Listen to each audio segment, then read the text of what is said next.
Alright, so I'm building a thumbnail for one of the videos that I'm just about to publish, and in this video I want to walk you through how you can do that for yourself as well. So I've generated very simple preview of what I want the thumbnail to look like, and I'm going to upload this to ChatGPT. And I'm going to say generate a YouTube thumbnail keeping the attached style of the. So this will essentially go ahead and start a basic thumbnail generation. Obviously, you can make the prompt way better by adding things like keep in mind the viral thumbnail ideas and so on and so forth to make this better. But in our case, I just want to keep it simple to begin with, and then I want to give it more details to make the idea clear for the model. Next, once I have the thumbnail ready, post I have the thumbnail ready, I'm going to go ahead and feed my picture in here and make the thumbnail a bit more realistic. Sometimes the names don't work, so maybe we are going to use popular and viral styles in mind and replace the face with the background dark with the shade. So let's see how this works now. I've added a sample picture of me here with the thumbnail style. So obviously it did go ahead and generate a thumbnail here. It identified that this is a dog, but let's see what we are able to get once we put this follow prompt out there. Again, the inspiration to build thumbnails like this came from RPN, who's a popular creator on Instagram, and I really like his content. So the idea was great. Obviously, I was creating thumbnail prior to that post,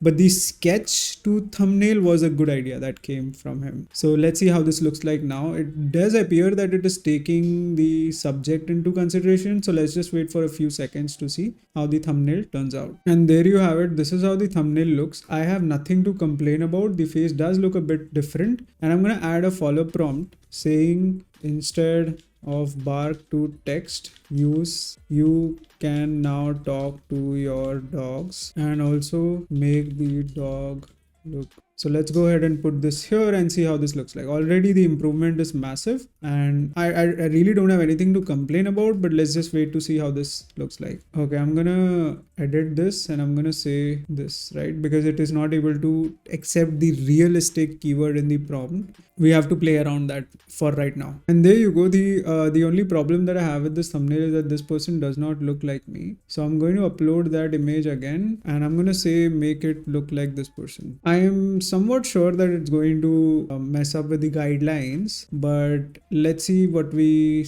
yeah, there you go. So it's not going to do that for us, and there's nothing we can really do. And this, to be honest, looks fine. Obviously it does not really look like how I do right now, but it does take the communication that I want. So yeah, I think this looks good, and this is how you basically now generate thumbnails with AI. And I'm going to quickly sketch up a thumbnail for this video as well, and I'm going to show you how it will turn out. So our next prompt is interesting. Create a popular viral YouTuber style thumbnail referencing image is attached on the left. We have a sketch on the right. We have a professional thumbnail example inspired by the sketch. Okay, so the idea is that on the left side of the image we have a sketch written, and on the right side we have the actual thumbnail. And I'm gonna add more details. So the image, the thumbnail should communicate that how you can now turn sketches into professional thumbnails. So there you go, and I'm gonna go ahead and put this prompt here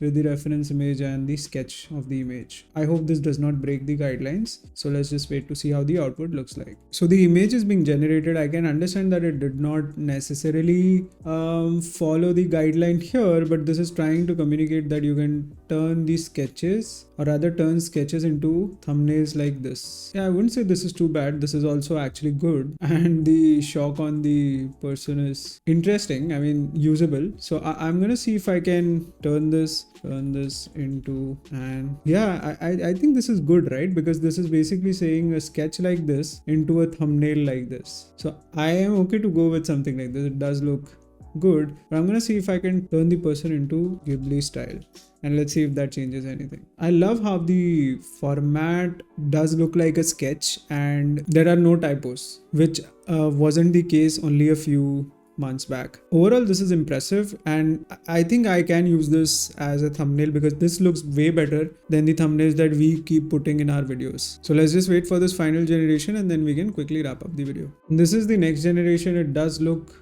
good and something that is also usable. If I had to rate both of these, I would actually go with this one because this does look more realistic. But if I wanted to demonstrate something which is in different styles, then I would go with something like this. Let's just experiment with both thumbnails and see which one we want to use. Let's just generate one more. Generate a thumbnail that is between the first one you shared and the second one you just shared. Let's see how this how the generation now looks like. So there you go. I think it's pretty good. All three generations look good, and I'm going to experiment to see which one works well for this video. But thank you so much for watching, and this is how you generate your sketches or turn your sketches into properly functional thumbnails. I hope this video adds value. If you folks have any questions, please feel free to drop those in the Q&A section, and I'll see you guys in the other video. Thank you so much.